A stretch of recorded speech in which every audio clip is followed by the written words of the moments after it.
This woman's also a picture of humanity. Humanity that was created in the image and likeness of God.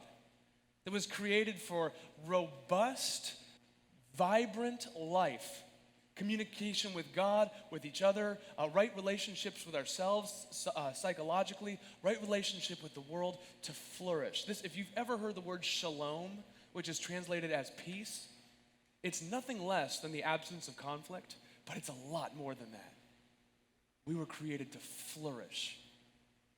And yet, in the fall of humanity, when we decide to rebel and to be our own master, when we decide we know better and we go off on our own and we end up starving, anxious, and exhausted.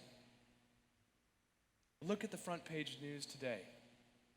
51 people killed in violent acts of hatred in mass shootings in America last month alone. We are a people bent over and unable to stand up straight. We see this in our own lives. We see this through the addictions that we harbor, whether it's the classic addictions of alcohol or drugs or sex, whether it's more socially acceptable like shopping, or whether it's just that anger or that rage that you harbor, that grudge that you cannot forgive against somebody, and you know it's eroding your soul, and yet you just can't let it go. It's the way we pursue success and money and status, which promises at some point, if you just get enough of it, then you can rest. If you just get enough of it, then you'll be secure. And yet, in our frantic pursuits, we are restless and insecure. We are a people bent over and unable to stand up straight.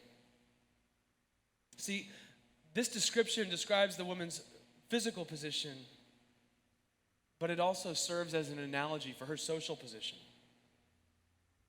She was invisible.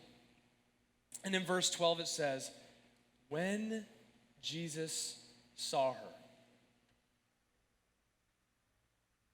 This woman who has just about nothing going for her. This woman who can't look anyone in the eye. This woman who can't stand up straight. This woman who's invisible. And Jesus, who's teaching in the synagogue, ostensibly to a large crowd of people, and in the midst of all these people, Jesus, in the leadership role, sees the invisible woman and stops. If you want to know what God is like, look at Jesus. What part of your life do you wonder right now? Does God see me? Does God know about this? Does God care about this? I want you to see that he sees you. But he doesn't just see you. When he sees her, he calls her over. Okay? What's happening here is he's not just giving a miracle healing so she can be healed from the back and then kind of go back to her place quietly. He's saying, look, I want you to be physically restored, but I want you to be restored to the community. I want everyone here to see what's happening in your life. In that moment, she's restored physically, socially, emotionally. She's no longer the woman that has to creep in looking just at her feet. She could stand up straight. You see, this is a picture of the 360-degree healing, renewal that God seeks to bring. See, to become a Christian, to follow Jesus, to be at work in the world and join in God's mission of renewal, it is nothing less than the forgiveness of your sins. And it's a whole lot more. Does Jesus care about your sins being forgiven or about people's physicality being made whole? And the answer is yes, both.